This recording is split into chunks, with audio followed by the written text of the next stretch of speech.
నమస్కారం, BTV news కి స్వాగతం. ముందుగా ముఖ్యాంశాలు. దుర్గమ్మను దర్శించుకున్న దేవాదాయ శాఖ మంత్రి ఆనం రామనారాయణ రెడ్డి. దుర్గగుడి ట్రస్ట్ బోర్డు చైర్మన్ రాజీనామా విషయంపై స్పందించిన ఆనం రామనారాయణ రెడ్డి, రాష్ట్రంలో దేవాలయాలకు నూతన పాలక మండలి ఏర్పాట్లపై త్వరలో నిర్ణయం తీసుకుంటామని వెల్లడి.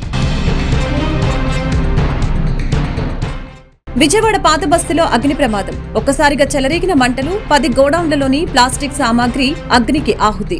అగ్నిమాపక సిబ్బంది రంగం ప్రవేశంతో మంటల్ని అదుపు చేసిన వైనం. సుమారుగా 40 లక్షల ఆస్తి నష్టం వాటిల్లిందని అంచనా.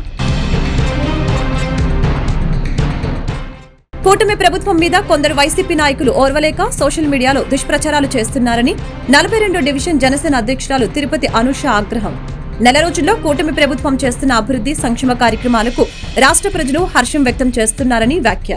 ఏపీ అభివృద్ధి దిశగా కీలక అడుగులు పడుతూ ఉన్నాయి. వియత్నాంకు చెందిన ప్రముఖ ఆటోమొబైల్ సంస్థ విన్ఫాస్ట్ ప్రతినిధి బృందం నేడు రాష్ట్రానికి విచ్చేసింది. విన్ఫాస్ట్ సీఈఓ ఫామ్ సాంచౌ ఆ సంస్థ ప్రతినిధులు సీఎం చంద్రబాబును కలిశారు. దీనిపై చంద్రబాబు ట్వీట్ చేశారు. విన్ఫాస్ట్ వియత్నాంకు చెందిన ప్రముఖ ఎలక్ట్రిక్ వాహనాలు, బ్యాటరీల తయారీ సంస్థ అని టీడీపీ అధినేత ఏపీ సీఎం నారా చంద్రబాబు నాయుడు వెల్లడించారు. ఆ సంస్థ సీఈఓ ఫామ్ సాంచౌతో సమావేశమయ్యారని వెల్లడించారు. ఏపీలో విద్యుత్ ఆధారిత వాహనాలు, బ్యాటరీల తయారీ పరిశ్రమ స్థాపించాలని విన్ఫాస్ట్ సంస్థను ఆహ్వానించానని చంద్రబాబు తెలిపారు. విన్ఫాస్ట్ కంపెనీకి అనువైన భూముల్ని పరిశీలించాల్సిందిగా పరిశ్రమల శాఖను ఆదేశించాలని వివరించారు. విన్ఫాస్ట్ సంస్థతో విజయవంతమైన భాగస్వామ్యం కోసం ఎదురు చూస్తున్నామని పేర్కొన్నారు. రాష్ట్రంలో జంతు ప్రదర్శనశాలల అభివృద్ధికి ప్రత్యేక చర్యలు తీసుకోవాలని ఆంధ్రప్రదేశ్ డిప్యూటీ సీఎం, రాష్ట్ర అటవీ శాఖ మంత్రి పవన్ కళ్యాణ్ అధికారుల్ని ఆదేశించారు. విశాఖపట్నం, తిరుపతిలో ఉన్న జూ పార్కులకి ఎక్కువ మంది పర్యాటకులు ఆకర్షించేలా కార్యాచరణ రూపొందించాలని తెలిపారు. రాష్ట్రంలో నూతన జంతు ప్రదర్శనశాలల ఏర్పాటుకు ఉన్న అవకాశాలను పరిశీలించాలని చెప్పారు. మంగళగిరిలోని పవన్ కళ్యాణ్ నివాసంలో zoo park authority of Andhra Pradesh governing body 14వ సమావేశం జరిగింది. సమావేశంలో రాష్ట్రంలో ఉన్న జూ పార్కుల నిర్వహణ, ఆదాయ వ్యయాల వివరాలను పవన్ కళ్యాణ్కి అధికారులు వివరించారు. Zoo park authority of Andhra Pradesh గౌరవ చైర్మన్ హోదాలో రాష్ట్రంలో జూ పార్కులు, పర్యావరణ హిత పర్యాటక రంగ అభివృద్ధి తదితర అంశాలపై అధికారులతో చర్చించారు. ఈ సందర్భంగా పవన్ మాట్లాడుతూ అంతర్జాతీయ స్థాయి ప్రమాణాలతో జూ పార్కులను అభివృద్ధి చేయాలని, పర్యావరణ హిత కార్యక్రమాలతో పర్యాటకుల్ని మరింత ఆకట్టుకునేలా తీర్చిదిద్దాలని సూచించారు. జూ పార్కుల అభివృద్ధికి పబ్లిక్ ప్రైవేట్ భాగస్వామ్య విధానంలో నిధులు సమకూర్చడం, అరుదైన ఆకర్షణీయంగా ఉండే జంతువుల్ని దిగుమతి చేసుకోవటం వంటి అంశాల మీద దృష్టి సారించాలని ఆదేశించారు. పర్యాటకుల్ని ఆకర్షించే విధంగా వన్యప్రాణుల సందర్శనతో చక్కటి అనుభూతుల్ని కలిగేలా ఏర్పాట్లు చేయాలని తెలియజేశారు.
విశాఖ స్టీల్ ప్లాంట్ ప్రైవేటీకరణపై తాము నిష్పక్షపాత ధోరణిలో వార్త ప్రచురించామని, కానీ టీడీపీ గూండాలు తమ కార్యాలయంపై దాడి చేశారని డెక్కన్ క్రానికల్ పత్రిక ఆరోపించడం తెలిసిందే.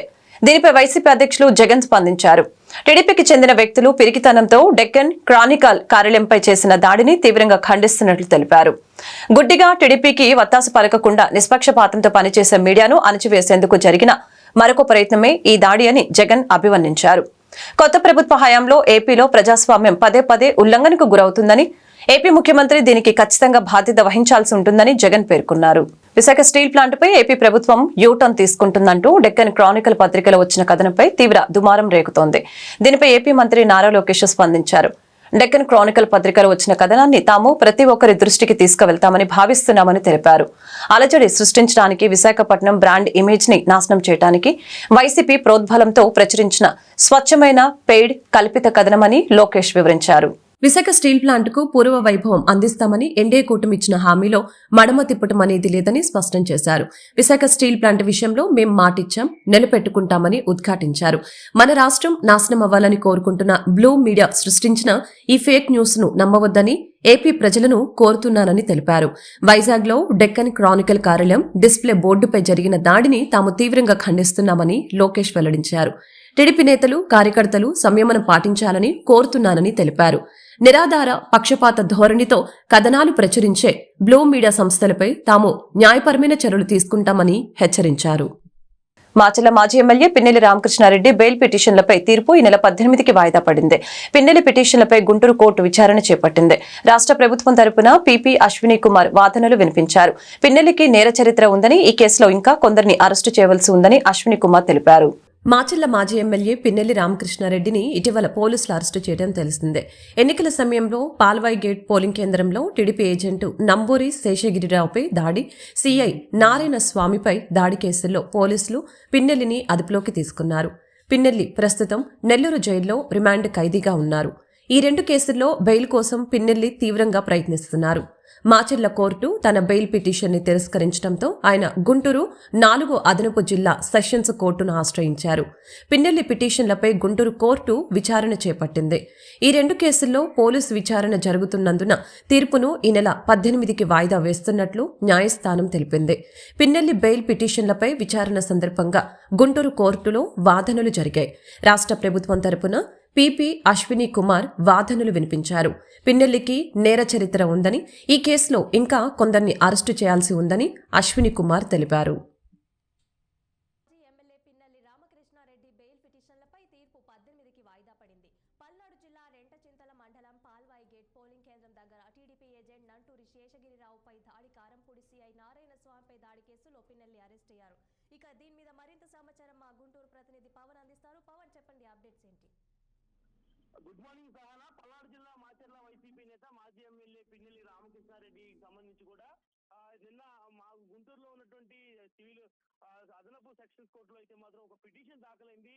ఏదైతే నెల్లూరు కారాగారంలో ఉన్నటువంటి మాచర్ల మాజీ ఎమ్మెల్యే పిన్నెల్లి రామకృష్ణారెడ్డికి సంబంధించినటువంటి తరపు న్యాయవాదులు అయితే మాత్రం మాచర్ల ఆయనకి బెయిల్ ఇవ్వాలని కోర్టు కూడా ఒక పిటిషన్ అయితే మాత్రం దాఖలు చేయడం అనేది జరిగింది. దాదాపుగా ఇప్పటికే నెల్లూరు సెంట్రల్ జైల్లో పిన్నెల్లి రామకృష్ణారెడ్డి ఉన్నటువంటి నేపథ్యంలో కూడా పోలీసులు 2 రోజుల పాటు కూడా పూర్తి స్థాయిలో కస్టడీలోకి తీసుకొని ఆయన నుంచి పూర్తి స్థాయి వివరాలు సేకరించారు. కాబట్టి ఆయనకి బెయిల్ ఇస్తే ఇబ్బందికరమైనటువంటి పరిస్థితులు ఎదురవుతాయని చెప్పి కూడా ప్రభుత్వ తరఫున న్యాయవాది అశ్విన్ కుమార్ అయితే మాత్రం న్యాయమూర్తి ఎదుట వాదనలు అయితే మాత్రం వినిపించారు. మరి ఈ నేపథ్యంలోనే ఈ వాదనలు విన్నటువంటి ధర్మాసనం అయితే మాత్రం ఆయనకి బెయిల్ సంబంధించినటువంటి కేసుని 18వ తేదీ వరకు కూడా వాయిదా వేస్తూ ఇప్పటికే కూడా పూర్తి స్థాయిలో కూడా తీర్పు ఇవ్వడం అయితే ఉత్తర్వులు జారీ చేయడం అయితే మాత్రం జరిగింది. దాదాపుగా పిన్నెల్లి రామకృష్ణారెడ్డికి ఘటనలో ఏదైతే ఎలక్షన్ రోజున జరిగినటువంటి విధ్వంసమైనటువంటి ఘటనల నేపథ్యంలో కూడా అక్కడే ఉన్నటువంటి ఈవీఎం పగలగొట్టే సమయంలో ఏదైతే నంబూరి శేషగిరిరావు కావచ్చు, అదేవిధంగా కారంపూడి నారాయణ స్వామిపై చేసినటువంటి దాడి కావచ్చు, ఈ 2 దాడులకు సంబంధించి కూడా ప్రత్యక్షంగా అసలు ఎలా చేశారు. రాష్ట్రంలో దేవాలయాలకు నూతన పాలక మండల ఏర్పాటుపై త్వరలో నిర్ణయం తీసుకుంటామని దేవాదాయ శాఖ మంత్రి ఆనం రామనారాయణ రెడ్డి తెలిపారు. దుర్గగుడి ట్రస్ట్ బోర్డు చైర్మన్ రాజీనామా విషయంపై స్పందించారు. సీఎం చంద్రబాబు సూచనల మేరకు నూతన పాలక మండల ఏర్పాట్లపై నిర్ణయం ఉంటుందని తెలిపారు. విజయవాడ ఇంద్రకీలాద్రిపై కొలువైన జగన్మాత దుర్గమ్మను ఆయన తన కుటుంబ సభ్యులతో కలిసి దర్శించుకున్నారు. మంత్రి మాట్లాడుతూ దుర్గగుడి ట్రస్ట్ బోర్డు చైర్మన్ రాజీనామా విషయంపై స్పందించారు. సీఎం చంద్రబాబు సూచనల మేరకు నూతన పాలక మండళ్ల ఏర్పాట్లపై నిర్ణయం ఉంటుందని తెలిపారు. ప్రభుత్వం మారిన తర్వాత నూతన పాలక మండలి నియమించలేదన్న భావంలో పాతవారు ఉన్నారేమోనని అన్నారు. ఆలయానికి ఎవరు వచ్చినా రాజకీయాలకు అతీతంగా సాంప్రదాయాలను గౌరవించాల్సిన బాధ్యత అధికారులపై ఉందని పేర్కొన్నారు. తెలంగాణ ఉప ముఖ్యమంత్రి దర్శనానికి వచ్చినప్పుడు కూడా ఇదే విధమైన సాంప్రదాయాన్ని పాటించామని తెలిపారు. రాష్ట్రంలోని ప్రధాన దేవాలయాలపై విజయవాడ కమిషనరేట్లో 2 రోజులుగా సమీక్ష చేస్తున్నామని తెలిపారు. 7 ప్రధాన ఆలయాలపై వివరాలు తెలుసుకున్నామని చెప్పారు. అతి ముఖ్యమైన దుర్గా మల్లేశ్వర స్వామి దేవస్థానం అభివృద్ధి విషయంలో తీసుకున్న నిర్ణయాలను కూడా కొంతమేర అధ్యయనం చేశామని తెలియజేశారు. అభివృద్ధి పనుల్లో నాణ్యత లోపం లేకుండా చర్యలు తీసుకుంటామని తెలిపారు. దేవస్థానం ఈవో రామారావు, వైదిక కమిటీ సభ్యులు పాల్గొన్నారు. సమీక్షా కార్యక్రమాలు గడిచిన 2 రోజులుగా దేవాదాయ శాఖ కమిషనరేట్లో చేయడం జరుగుతుంది. నిన్న ప్రధానమైన 7 ఆలయాలు ఉన్నాయి. అందులో శ్రీ దుర్గా మల్లేశ్వరి ఆ తల్లి యొక్క ఆలయాన్ని కూడా కొంతవరకు వివరాలని తెలుసుకోవడం. ఈరోజు కుటుంబ సమేతంగా అమ్మవారిని దర్శించుకోవాలని, ఆమె ఆశీస్సులు తీసుకోవాలని, ఆమెతోటి శివాలయానికి వెళ్ళి శివుని యొక్క ఆశీస్సులు కూడా పొందాలని కుటుంబ సమేతంగా మిత్రులతో కలిపి వచ్చాము. అన్ని దర్శనాలు పూర్తిగా చేసుకుని ఆశీస్సులు తీసుకున్నాం.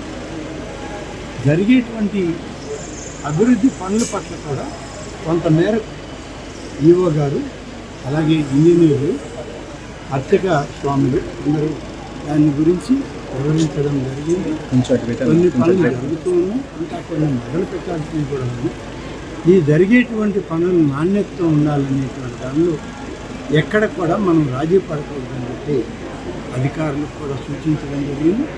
భవిష్యత్తులో మరిన్ని కార్యక్రమాలను అభివృద్ధి చేయడానికి ఈ యొక్క పవిత్రమైన ఆలయాన్ని మరింత పవిత్రంగా దీన్ని తీర్చిదిద్దడానికి లక్షలాది మంది భక్తులు ఒక మన రాష్ట్రం నుంచే కాదు, తెలుగు రాష్ట్రాల నుంచి, ఇతర రాష్ట్రాల నుంచి కూడా, వాళ్ళు విదేశాల్లో ఉన్నటువంటి తెలుగు వాళ్ళు కూడా అమ్మవారి ఆశీస్సులు ఇక్కడ వచ్చే అమ్మాయికి ఉన్నారు. కాబట్టి అందరికీ కూడా విలువైనటువంటి ఆమె యొక్క దర్శన భాగ్యం కలిగించాలని లక్ష్యంగా పనిచేస్తాము. అదేవిధంగా కొన్ని పాలక వర్గాల విషయంలో కూడా ఇప్పుడే నన్ను కూడా మన వాళ్ళు అడిగారు. త్వరలోనే పాలకవర్గం విషయంలో మన ముఖ్యమంత్రి శ్రీ చంద్రబాబు నాయుడు గారి ఆలోచనతో, ముఖ్యమంత్రి గారి యొక్క ఆలోచన సూచనలతో పాలకవర్గాన్ని కూడా ఏర్పాటు చేసుకోవడం కూడా జరుగుతుంది.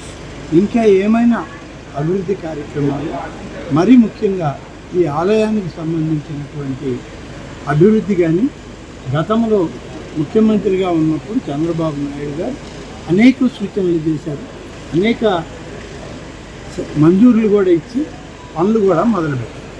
వారితో సమీక్ష ఉన్నప్పుడు మరింత అభివృద్ధి చేయడానికి, మరింత మంది భక్తులకి అమ్మవారి దర్శన భాగ్యం కలిగించడానికి మా వంతు సహకారం మేము ప్రభుత్వ పరంగా, దేవాదాయ శాఖ పరంగా, మరి పాలక మండలికి, అధికారులకు ఇచ్చి దీన్ని మరింత అభివృద్ధి చేయాలి, మరింత మంది భక్తులకి అమ్మవారి ఆశీస్సులు కల్పించాలనేది లక్ష్యంగా. విజయవాడ పాత బస్సులో అగ్ని ప్రమాదం చోటు చేసుకుంది. ఒక్కసారిగా చెలరేగిన మంటలు 10 గోడౌన్లలోని ప్లాస్టిక్ సామాగ్రిని అగ్నికి ఆహుతి చేశాయి. స్థానికుల సమాచారంతో అగ్నిమాపక సిబ్బంది రంగప్రవేశం చేసి మంటల్ని అదుపు చేశారు. సుమారు 40 లక్షల ఆస్తి నష్టం వాటిల్లిందని అంచనా వేస్తున్నారు. పాత బస్తీలో బుధవారం రాత్రి సుమారు 9 గంటల సమయంలో భారీ అగ్ని ప్రమాదం జరిగింది. ఒక్కసారిగా చెలరేగిన మంటలు 10 గోడౌన్లోని సామాగ్రిని అగ్నికి ఆహుతయ్యాయి. వివరాల్లోకి వెళ్తే స్థానిక బావన్నారాయణ వీధిలోని చిట్టూరి కాంప్లెక్స్ సమీపంలో ఉన్న విజయ్ కాంప్లెక్స్ 3వ అంతస్తులో సుమారు 10 గోడౌన్లు ఉన్నాయి. ఆ పరిసరాల్లోని దుకాణాలకు సంబంధించిన యజమానులు ఈ భవనం పైన గోడౌన్లను నిర్వహిస్తున్నారు. బుధవారం రాత్రి ఆయా దుకాణాలకు చెందిన యజమానులు, సిబ్బంది గోడౌన్లోని సరుకును సర్దుకునేందుకు వచ్చారు. గోడౌన్లో ఏసీలు వేసుకుని వారి పనుల్లో ఉన్నారు. ఆ క్రమంలో ఒక్కసారిగా ఏసీలో మంటలు చెలరేగి గోడౌన్కు పాకాయి.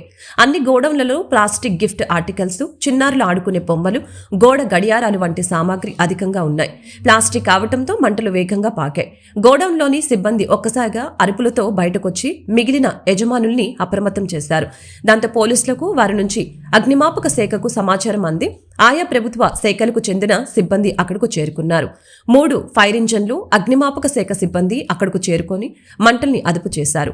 అనంతరం సిబ్బంది మిగిలిన సామాగ్రిని బయటకు తీసుకువచ్చే ప్రయత్నం చేశారు. ప్రమాద సమాచారం తెలియగానే విద్యుత్ శాఖ సరఫరాను నిలిపివేసింది. 1 టౌన్ పోలీస్ స్టేషన్కు చెందిన సిబ్బంది అక్కడకు చేరుకొని పరిస్థితిని అదుపు చేశారు.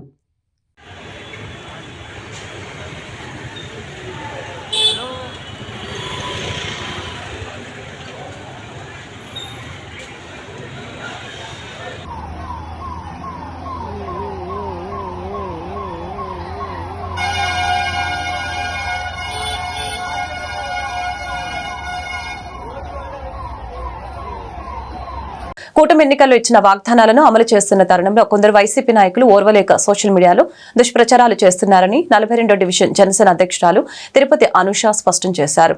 నెల రోజుల్లో కూటమి ప్రభుత్వం చేస్తున్న అభివృద్ధి సంక్షేమ కార్యక్రమాలకు రాష్ట్ర ప్రజలు హర్షం వ్యక్తం చేస్తున్నారని తెలిపారు. బుధవారం సితారా సెంటర్లోని తన కార్యాలయంలో మీడియా సమావేశంలో 42వ డివిజన్ జనసేన అధ్యక్షురాలు తిరుపతి అనూష మాట్లాడారు. ముఖ్యమంత్రి చంద్రబాబు నాయుడు ఉచిత ఇసుక ప్రజలకు అందిస్తామని చెప్పారని, చెప్పినట్లుగా అమలు చేస్తున్నారని, కేవలం లోడింగ్, ట్రాన్స్పోర్ట్ ఛార్జెస్ మాత్రమే పెట్టుకుంటే సరిపోతుందన్న విషయాన్ని ప్రజలకు క్లియర్గా చెప్పారని వివరించారు. ఉచిత ఇసుకపై కొందరు వైసీపీ నాయకులు దుష్ప్రచారం చేస్తున్నారని, ఈ దుష్ప్రచారాన్ని తీవ్రంగా ఖండిస్తున్నట్లు తెలిపారు. జగన్ ప్రభుత్వంలో రాష్ట్రంలో దోపిడీ తప్ప జరిగిన అభివృద్ధి శూన్యమని తెలిపారు. అబద్దాలు చెప్పి అధికారంలోకి వచ్చిన గత ప్రభుత్వంలో ఇచ్చిన పెన్షన్ హామీ నెరవేర్చడానికి 5 సంవత్సరాలు పట్టిందని, కానీ చెప్పింది చెప్పినట్లుగా ప్రభుత్వం వచ్చిన వెంటనే 3,000 నుంచి 4,000 రూపాయలు పెంచి పెన్షన్ పంపిణీ చేసిన ఘనత చంద్రబాబుకి దక్కుతుందని వివరించారు. కూటమి ప్రభుత్వ పాలన పట్ల ప్రజలు ఆనందం వ్యక్తం చేస్తున్నారని, వైసీపీ పతనం అయిపోయిందని, ఆ పార్టీ నాయకులు దుష్ప్రచారాలు మానుకోవాలని, నోరు అదుపులో పెట్టుకుని మాట్లాడితే మంచిదని తెలిపారు. ఈ సమావేశంలో డివిజన్ కమిటీ సభ్యులు పసుపులేటి కృష్ణ, గణేష్, ఎండి అయాజ్, తంగారవి, దాసి, రామ్మోహన్, 45వ డివిజన్ అధ్యక్షులు బొమ్ము రాంబాబు తదితరులు పాల్గొన్నారు. ఈరోజు కూటమి ప్రవేశపెట్టిన ఉచిత ఇసుక విధానాన్ని ఓరవలేని వైసీపీ నాయకుల దుష్ప్రచారాన్ని తిప్పికొట్టండి. మరి కూటమి చెప్పిన విధంగానే ఉచిత ఇసుకని ప్రజలకి అందుబాటులోకి తీసుకొచ్చారు. ఇది జీర్ణించుకోలేని వైసీపీ నాయకులు సోషల్ మీడియాలో ఫేక్ ప్రచారాలు చేస్తున్నారు. మరి కొంతమంది వైసీపీ నాయకులు పేద ప్రజలకి ఉచిత ఇసుక అందజేస్తున్నారని, కూటమికి ప్రజాదరణ మరింత పెరుగుతుందని గమనించిన కొంతమంది వైసీపీ నాయకులు అనేక విధాల కూటమి దుష్ప్రచారం చేయడం జరుగుతుంది. అలాగే మన ముఖ్యమంత్రి చంద్రబాబు నాయుడు గారు చాలా క్లియర్గా చెప్పడం జరిగింది. కేవలం లోడింగ్ ఛార్జెస్, అదేవిధంగా ట్రాన్స్పోర్ట్ ఛార్జెస్ పెట్టుకుంటే చాలు ఇసుకని తీసుకెళ్లొచ్చు అని చెప్పారు. మరి దీన్ని కొంతమంది వక్రీకరించి వైసీపీ నాయకులు ప్రజల్ని మభ్యపెట్టాలని చెప్పి చూస్తున్నారు. ప్రజలందరికీ కూడా అవగాహన ఉంది, దీన్ని ఖచ్చితంగా తిప్పి కొడతారు. అదేవిధంగా మీ నాయకుడు జగన్మోహన్ రెడ్డి గారు అధికారంలోకి వచ్చి ఎన్నో హామీలు ఇచ్చారు. ఒక్కటి కూడా అధికారంలోకి వచ్చిన తర్వాత ఒక్కటంటే ఒకటి కూడా నెరవేర్చింది లేదు. ఈరోజు మీరా మా కూటమి గురించి మాట్లాడుతున్నది. అదేవిధంగా మా కూటమిలో ప్రజలకి ఏదైతే కూటమి హామీ ఇచ్చిందో ప్రజలందరికీ కూడా అవి నెరవేరుస్తారని కూడా తెలియజేస్తున్నాను.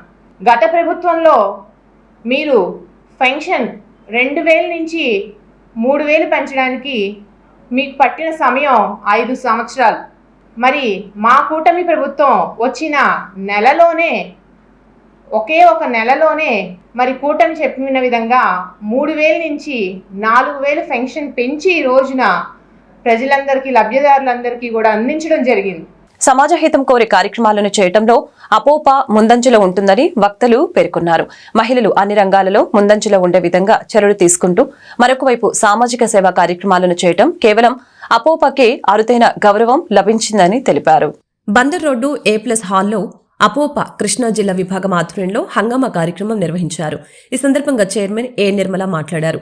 సంస్థ తరపున అన్ని విధాలైన కార్యక్రమాలను చేసినట్లు తెలిపారు. ఈ రోజు ఈ వేదిక ద్వారా ప్రతిభ ఉన్న విద్యార్థులకి 10 మందికి ఉపకార వేతనాలు అందించినట్లు తెలిపారు. ప్రతి నెల కొన్ని కుటుంబాలకు నిత్యావసర వస్తువులు ఉచితంగా ఇచ్చిన విషయాన్ని ఈ సందర్భంగా గుర్తు చేశారు. వైద్య, విద్య, చారిటీస్, చార్టెడ్ అకౌంట్స్ తదితర రంగాలకు చెందిన ప్రముఖుల్ని సైతం సత్కరించిన విషయాన్ని ఈ సందర్భంగా ఆమె గుర్తు చేశారు. ఈ సందర్భంగా మహిళలకు పలు కార్యక్రమాలు నిర్వహించారు. మహిళలు చేసిన హంగామా విచ్చేసిన ప్రముఖుల్ని విశేషంగా ఆకర్షించింది. జిల్లా అధ్యక్షురాలు కొత్తమాసు సరిత, సెక్రటరీ చలువాది సరస్వతి, కోశాధికారి డి రేవతి తదితరులు లేడీస్ హంగామా కార్యక్రమాన్ని పర్యవేక్షించారు. లాస్ట్ 2 years చైర్మన్గా ఉన్నాను. మళ్ళీ నా వర్క్ మెచ్చి మళ్ళీ కూడా నేనే చైర్మన్గా కొనసాగుతున్నాను. దీనిలో జనరల్ సెక్రటరీగా ప్రగలపాటి నాగమణి గారు, ట్రెజరర్గా మాజేటి జ్యోతి గారు ఉన్నారు. మేము ఈ 2 years కాలంలో 8 యూనిట్లు ఉన్న మహిళా విభాగంలో 24 యూనిట్స్గా విస్తరించడం జరిగింది. అదేవిధంగా ఇక్కడ విజయవాడ అవప మహిళా విభాగం అనేది 1000 మెంబర్స్తో ఫామ్ అయి ఉండింది. మేమున్నప్పుడు నేను చైర్మన్గా ఫామ్ అవుతూనే దాన్ని మళ్ళీ ఒక డివిజన్ లాగా ఇంకొక యూనిట్ ఏర్పాటు చేయడం జరిగింది. కృష్ణా అవప మహిళా విభాగం 600 మెంబర్స్ 24 మెంబర్ లీడర్స్తో ఇది కొనసాగుతోంది. ప్రతి ఒక్క లీడర్ కూడా చాలా యాక్టివ్గా పనిచేస్తూ దీన్ని అభివృద్ధికి తోడ్పడుతున్నారు.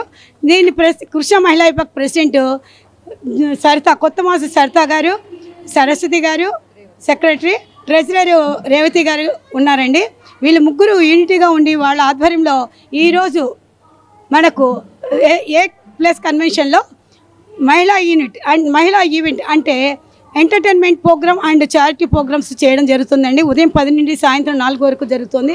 ఈ కార్యక్రమం చక్కటి క్రమశిక్షణతో, డిసిప్లిన్తో వీళ్ళందరూ లీడర్స్ అందరూ కూడా ఏక తాటిపై నిలబడి చక్కగా వర్క్ చేస్తూ ఈ ఈవెంట్ను సక్సెస్ఫుల్గా చేయడం జరుగుతుంది. వీరు చారిటీకి కూడా ముందుకొచ్చారు. ఈ మధ్యన మేము డాక్టర్స్ డే చేస్తాం. దానికి కూడా విజయవాడ ఉప మహిళా విభాగం, కృష్ణా ఉప మహిళా మొత్తం యూనిట్ వాళ్ళందరూ వచ్చి ఆ డాక్టర్స్ని, ఆడిటర్స్ని మేము సన్మానించడం చేయడం జరిగింది. కేంద్ర ప్రభుత్వం అవలంబిస్తున్న కార్మిక వ్యతిరేక విధానాలను వ్యతిరేకించాలని సిఐటియు రాష్ట్ర ఉపాధ్యక్షులు యు ఉమామహేశ్వరరావు పిలుపునిచ్చారు. ప్రభుత్వ రంగ సంస్థల్ని కాపాడాలని, లేబర్ చట్టాలను వెంటనే రద్దు చేయాలని డిమాండ్ చేశారు. కేంద్ర ప్రభుత్వ కార్మిక వ్యతిరేక విధానాలను నిరసిస్తూ జూలై 10వ తేదీ సిఐటియు ఆల్ ఇండియా కమిటీ పిలుపు మేరకు దేశవ్యాప్తంగా కార్మికుల డిమాండ్స్ డేగా ఈరోజు దేశవ్యాప్తంగా నిరసన కార్యక్రమాలకు పిలుపునివ్వడం జరిగింది.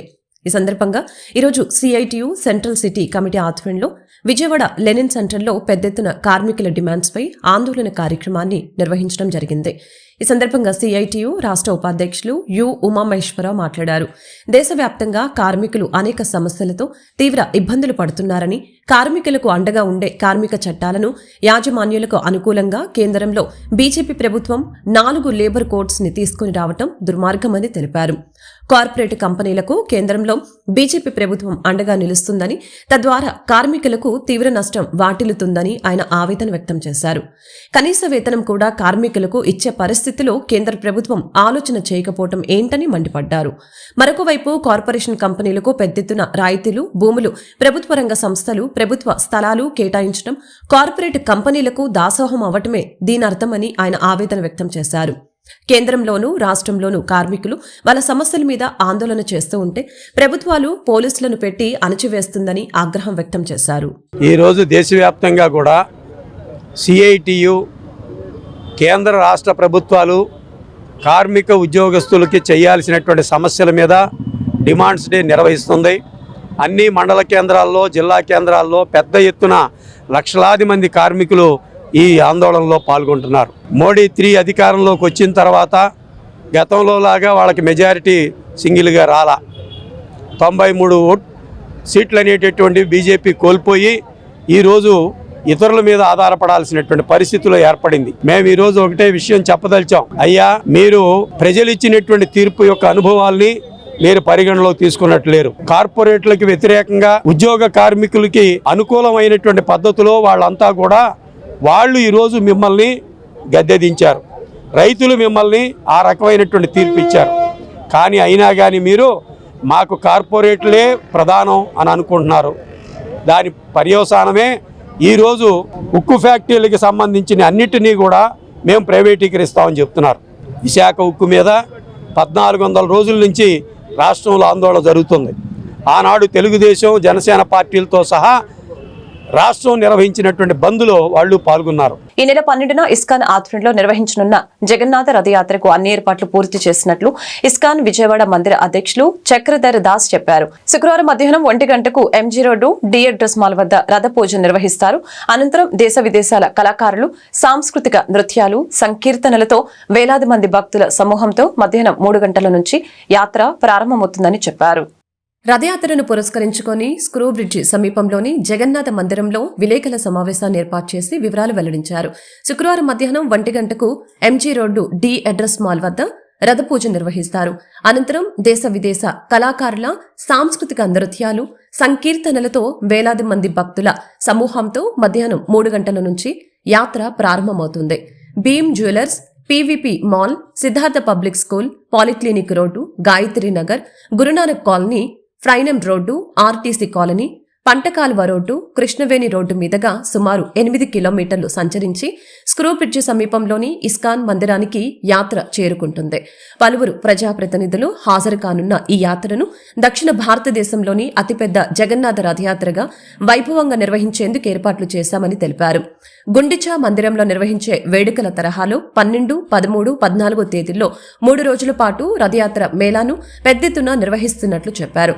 మందిరం ప్రాంగణంలో ఫుడ్ కోర్టు, ఆధ్యాత్మిక పుస్తకాల స్టాళ్లతో పాటు రోజుకి 50,000 మందికి పైగా భక్తులకి అన్నదాన సదుపాయాలు కల్పిస్తున్నట్లు తెలిపారు. యునైట్ అగైనిస్ట్ ఎడిక్షన్ నినాదం నేపథ్యంలో నిర్వహించే రథయాత్రలో ఆస్ట్రేలియా, రష్యా, ఉక్రెయిన్ నుంచి విచ్చేసే భక్తులు సామూహిక కార్యక్రమాలు నిర్వహించి భగవంతుణ్ణి కేంద్రంగా చేసుకున్నప్పుడే విశ్వ సోదర భావన నెరవేరుతుందనే విషయాన్ని తెలియజేస్తారని తెలిపారు.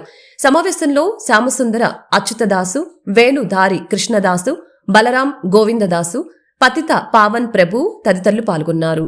ఆన్లైన్ అయితే all over the world so almost 10 competitions ఉన్నాయి. Bhagavad Gita shlokas, literary, music, dance, business, arts, crafts, fashion, lifestyle, so dramatics, ఇవన్నీ కూడా వీటన్నిటిని కూడా కలకలుపుతూ మేము పిల్లలకి స్పెషల్ ప్రైజ్ ఇస్తున్నాము. లక్షల రూపాయల ప్రైజెస్ కూడా అవార్డ్ చేస్తున్నాము. Thousands of children event participate చేస్తున్నారు. నిన్న ప్రారంభమైంది, ఈ రోజు కూడా 10 స్టార్ట్ అవుతుంది. నిన్న ఈ రోజు 3 రోజులు కూడా మొత్తం ఆన్లైన్లో దేశ విదేశాల నుంచి పార్టిసిపేట్ చేస్తున్నారు. ఆఫ్లైన్లో కూడా 3 జిల్లాల నుంచి కూడా వచ్చి ఇప్పటికీ 2,000 మంది పైచీలు కాలేజ్ రిజిస్టర్ అయ్యారు. వాళ్ళ కపుల్స్తో కలిపి అందరికీ 2-3 రోజులు కూడా అన్నప్రసాద వితరణ కూడా ఏర్పాటు చేస్తున్నారు. సో ఈ విధంగా ఈ యొక్క పిల్లల్లో ఈ కల్చరల్ ఈవెంట్స్ పట్ల కూడా వారిలో ఆసక్తిని పెంచే విధంగా ఆ కల్చరల్స్ కూడా భగవంతుడితో సంబంధమైన కల్చరల్స్ని ఆ విధంగా ప్రమోషన్ కూడా చేయడం జరుగుతుంది. Thank you. చూపండి.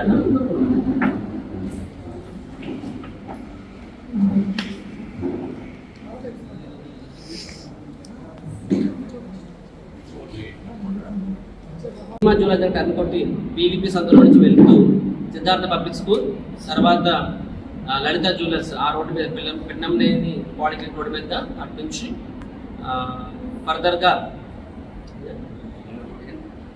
ఏలూరు రోడ్డు మీదుగా వెళ్తూ గురునానక్ కాలనీ మీద వెళ్తూ అక్కడ నుంచి ఫన్ టైమ్ క్లబ్స్ రోడ్డు మీదుగా కృష్ణవేణి స్కూల్ మీదుగా ఎన్టీఆర్ సర్కిల్ కృష్ణవేణి స్కూల్ మీదుగా వచ్చేస్తుంది.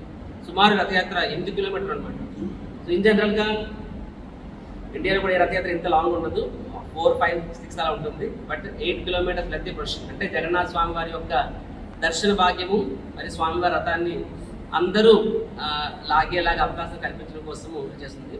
దారి పొడుగున సుమారు లక్షల మంది రథాలు లాగుతారు. అందరికీ కూడా ప్రసాదాలు దారి పొడుగు కూడా దొంగ ప్రసాదాలు, ప్యాకెట్ ప్రసాదాలు ఇవ్వడం జరుగుతుంది. వార్తలు ముగించే ముందు ముఖ్యాంశాలు మరొకసారి. దుర్గమ్మను దర్శించుకున్న దేవాదాయ శాఖ మంత్రి ఆనం రామనారాయణ రెడ్డి. దుర్గగుడి ట్రస్ట్ బోర్డు చైర్మన్ రాజీనామా విషయంపై స్పందించిన ఆనం రామనారాయణ రెడ్డి రాష్ట్రంలో దేవాలయాలకు నూతన పాలక మండలి ఏర్పాట్లపై త్వరలో నిర్ణయం తీసుకుంటామని వెల్లడి. విజయవాడ పాత బస్తీలో అగ్ని ప్రమాదం. ఒక్కసారిగా చెలరేగిన మంటలు, 10 గోడౌన్లలోని ప్లాస్టిక్ సామాగ్రి అగ్నికి ఆహుతి. అగ్నిమాపక సిబ్బంది రంగం ప్రవేశంతో మంటల్ని అదుపు చేసిన వైనం. సుమారుగా 40 లక్షల ఆస్తి నష్టం వాటిల్లిందని అంచనా. కూటమి ప్రభుత్వం మీద కొందరు వైసీపీ నాయకులు ఓర్వలేక సోషల్ మీడియాలో దుష్ప్రచారాలు చేస్తున్నారని 42 డివిజన్ జనసేన అధ్యక్షురాలు తిరుపతి అనూష ఆగ్రహం. నెల రోజుల్లో కూటమి ప్రభుత్వం చేస్తున్న అభివృద్ధి సంక్షేమ కార్యక్రమాలకు రాష్ట్ర ప్రజలు హర్షం వ్యక్తం చేస్తున్నారని వ్యాఖ్య. ఈ వార్తలు ఇంతటితో సమాప్తం. మరొక బులెటిన్లో మళ్ళీ కలుద్దాం. నమస్కారం.